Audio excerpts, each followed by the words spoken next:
Good evening, everybody. Welcome to this week's edition of Nigel's Nuggets, coming to you from the garden, because it's blooming hot. It is very hot here.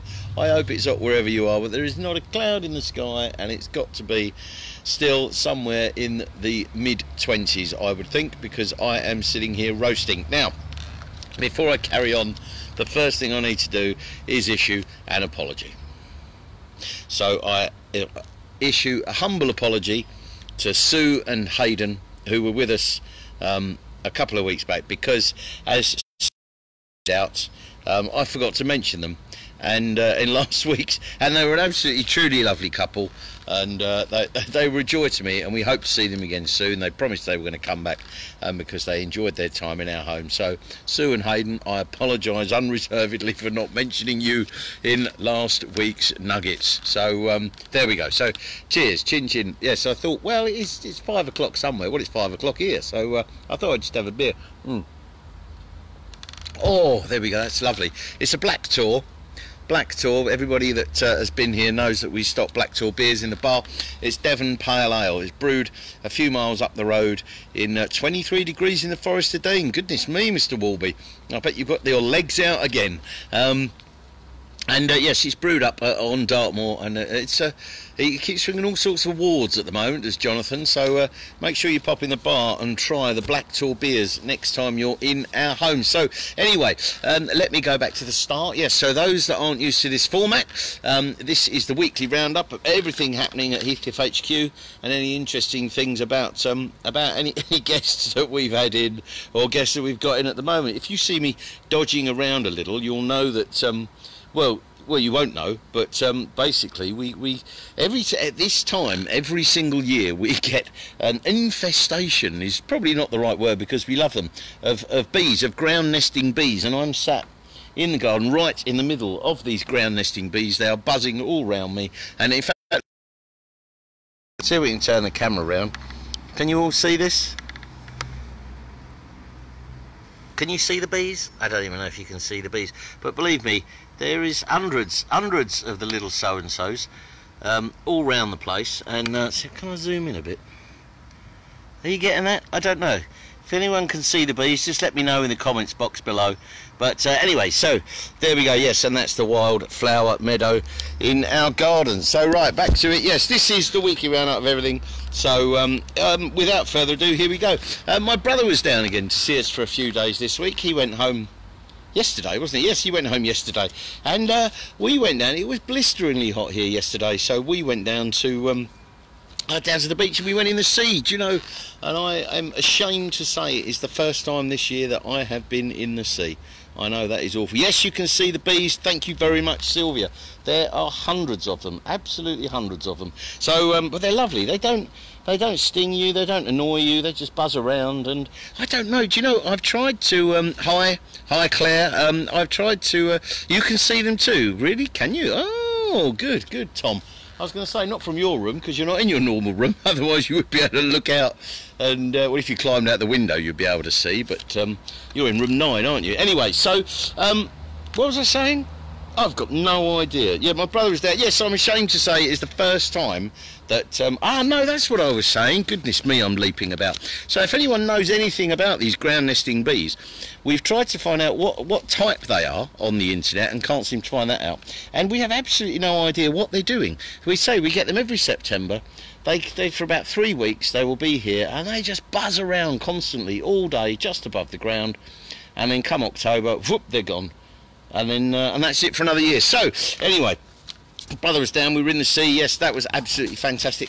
You would have seen last week the Jag Club were in. That was excellent. We had such a great time with them, and just to see that Series 1 E-Type and the XK140, oh, it was fantastic. It makes me want to buy another XK, which I may well do. But yes, we'll see, because at the moment I've got an XF. I used to drive the XKs, but I grew up and bought an XF or two, and but yes, so we might go back to those. Anyway, the drag cover in. It was great to see them. We had some lovely times with them in the bar. Just have a quick slurp.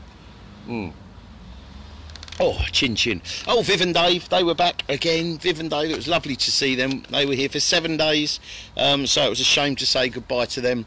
And then we had this week. So what is it this week? It is Agatha Christie Festival Week. So, for those of you again that do know, and the connections of our home with the Queen of Crime, we're very lucky that she used to come here as a child for afternoon tea, and our house was the template for the vicarage in the Murder at the Vicarage book. So yes, we have a lot of Agatha people come to stay with us, but this year is slightly different. It's a virtual festival, as I'm sure you can all appreciate, with not much going on in the way of real to anything really in the way of actual events. But there was a video out there that I did that was broadcast yesterday morning on the International Agatha Christie Festival YouTube site. If you want to go and watch that, that's me talking about 8 places that you might want to visit that are off the beaten Agatha track and not on the official Agatha Christie mile when you are in Torquay. Well worth a look. If you just YouTube search for the International Agatha Christie Festival, and you'll see a video there with my ugly mug on it, and feel free to watch that. It's only about 7 minutes long, so I won't bore. I'll bore you even less than when I do this. And there was also, Juliet did a live broadcast, causing her much uneasiness. She did a live broadcast on afternoon tea with some guests in the breakfast room yesterday before, I can't remember now.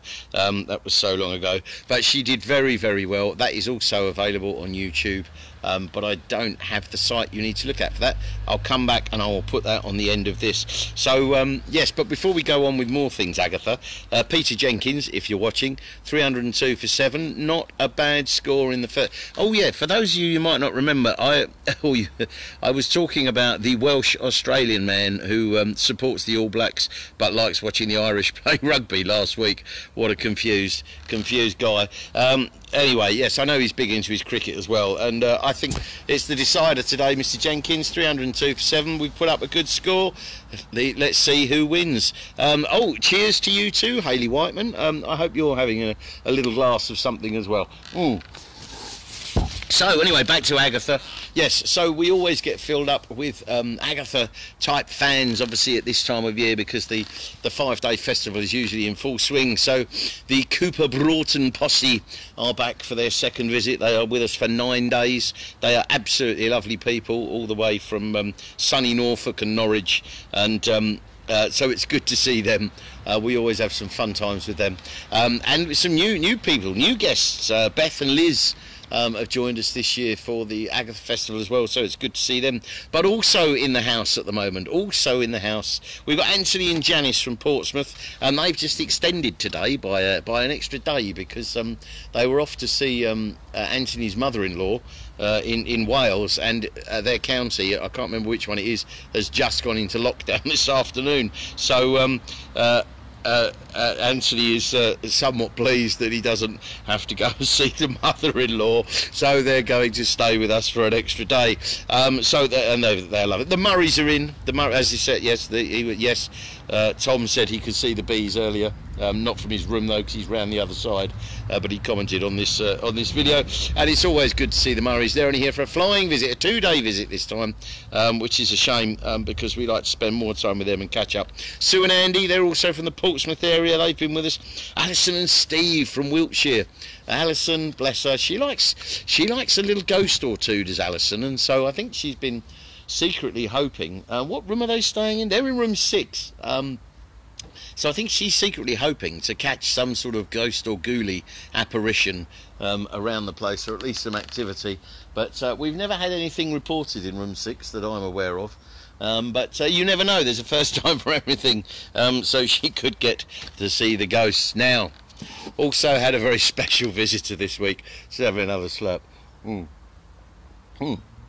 This really is rather good, you know. So the Grattans were in. The Grattans were in all the way from sunny Essex. Graham Grattan, lovely chap. He's an ex-boss of mine. Always a little worrying when an ex-boss turns up on your doorstep. But anyway, he joined the Saga Club recently. In fact, the week before last, if I remember correctly. And his wife Andrea booked him a surprise trip down to see us and enjoy the delights of Torquay. They spent 3 days with us, and they had an absolutely lovely time. And yes, you know, there's always a little bit of trepidation when an ex-boss turns up. I wondered whether he was going to turn up with any work that I hadn't finished for him about 9 or 10 years ago, whenever it was I was working for him, but thankfully he didn't. But it was lovely to catch up with Graham. Welcome to the Saga Club. I hope your birthday surprise lived up to all the expectations, and we thoroughly enjoyed seeing you, and hope to see a lot more of you and Andrea in the future. So that's kind of everything on the guest front. So a quick update, availability. Okay, boys and girls, as I was saying to you before, goodness me, it is hot. I am sweating like a sweaty person here. It is very, very warm. Yes, we have absolutely no availability until the 26th of this month. I'm awfully sorry to say to anyone who does want to come down and enjoy the rest of this Indian summer that we're having. But after that, yep, give us a call. You might catch me in a good mood, and I might even give you a little bit of a discount. So yeah, anything after the 26th, come down and see us. October is filling up. We've already had another 2 bookings today for October. One from Mark and Wendy, which was good to see. Mark and Wendy come to see us fairly regularly, so it's nice. They're going to be back for 5 days in October, and I'm hoping Wendy is going to brush up on her music knowledge, so that she can compete a little better in the golden hour on Radio Devon in the mornings at breakfast. For those of you that don't know the golden hour, Simon Bates used to do this back in the 80s on Radio Devon between 9 and 10 on weekdays, and on a Saturday morning they do 2 half-hour slots where all the music is from 2 particular years, and they give you a few news clues and sports clues, etc., and you have to guess what year. And yeah, anyway, I'm a lot better than Wendy at that. So yeah, we'll hopefully catch up with them in a couple of weeks. And oh, just another note, we had an inquiry from Claire Connolly, who wanted to bring her husband down in November for his 60th birthday, and she said she'd been on our website and said there was she couldn't see any availability. And I've gone back on the website and it all looks good to me, but if anybody notices any problems with our availability on the website, please let me know. It all looks good to me. But anyway, I've gone back to Claire, she's sent me her email address, and I'm just about, when we finish here, going to send her the links to the videos for the rooms, for the prices we have quoted her. So we are looking forward to meeting Claire and her husband-to-be of 60 in November. So anyway, I think that's probably about it from me. Suffice to say, I'm just turning around, looking through the kitchen window. Juliet, that's my wife, is hello Shelley from Ottawa in Canada. I hope the weather is nice over there, and not snowing or whatever it does in September in Ottawa. But yeah, so I'm looking at the wife. She's in the kitchen doing a bit of washing up.